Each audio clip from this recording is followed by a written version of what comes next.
Alright, what's up? This is a piece that I wrote in response to an individual who stated that I was wasting my talent as a writer by being a teacher. And I thought I would use my talent as a writer to address that point in a little piece I'd like to call Symphonies in the Dark. Here it comes. Every artist yearns to see his talent actualized. Yearns to witness the exact moment when concept and execution meet in perfect confluence. I am no different. But my pursuit of artistic nirvana has been indefinitely stalled. It has been stalled because I've made a choice. A choice to serve and uplift others' children. I will allow you to determine if my choice is cowardly. I don't have a website replete with my poems. I have no tweets, no Facebook friends, no publicists, no Wikipedia page, no hashtag big verse to keep track of my musings. I have no spoken word trophies to anoint my shelf, don't spit deadly venom in search of the next perfect 10. But I scroll these symphonies in the dark that ripple breathlessly through the annals of time. See, my discordant melodies take form in the opaque shadows of imagination, bring revelation to the lost and broken, lend color to the black and gray void of conformity and complacency that has stricken our beloved country. So alone in the middle of the night, I cry crystalline blots of ink that dance glisteningly upon the lonely pages of me. It's an act of faith to teach. A leap into the arms of possibility, but there's no safety net to catch me when my heartfelt words are met by stares of apathy. Only the nebulous embroidery of wisdom paid forward. To many my talent is wasted.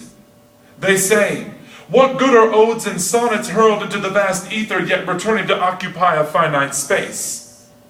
Genius is meant to flourish. You're wasting your gift on a generation that can neither comprehend nor legitimize your craft.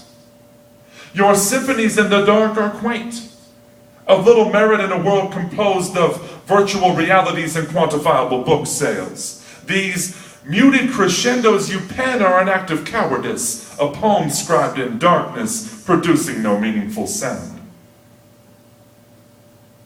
Each day I carve beauty from an alternative universe of pensive pandemonium. Tend hearts torn and forlorn by so-called fathers and unwed mothers. I stand surrogate to children whose fathers know only the concrete walls of captivity, whose hands know only the divided reality of plexiglass. My presence validates the presence of a child whose earliest memories of intimacy are tequila-laced invasions from genetically trusted hands. I stand in defense of children whose bedtime stories are supplanted by tourniquets and scattered black tar needles. And my responsibility to them never takes a day off. These lost prophets, abandoned and discarded, need a captain to stay the siege, need a champion in their years of need.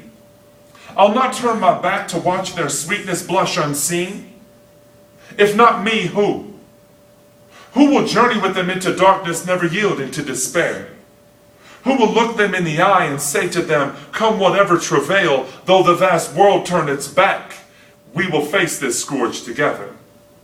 You neither deserve your painful past, nor are you bound to this fateful future. Past is prologue, but your final chapter is yet unwritten, and I can help you outline a rewarding conclusion. So I lie awake when others lie at rest, and I pen these symphonies in the dark, believing the conclusion lies somewhere within the loose leaf, and the payoff somewhere within the flotsam and jetsam of tragedy. It may be comfortable and convenient to abandon my burden in lieu of publishing fame, but the ultimate measure of me is to bring power to the voiceless and to resurrect the dead through poetry. Though the challenges are daunting and controversy seeks to derail my magnum opus, I stand with them.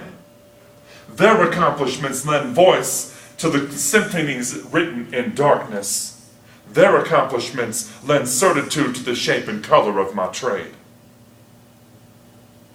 This is the reality that in spite of your vainglorious publishing accolades, you will never understand. I am paid in invisible currency. My verses are not composed for capitalistic gain. My creations are the catalyst for creativity that branches in 1,000 directions, taking root in 1,000 seeds. It's easy to declare a teacher's life a waste, and it is lazy to affix the value of an artist in YouTube hits. But until you've used your talents to redeem a life lost, no matter how many sales you post, it is your talent that is wasted. Myself, I'm going to keep composing these symphonies in the dark and trust that the discordant melodies and muted crescendos do not fall on deaf ears, but rather rise to fuel the verses of the future.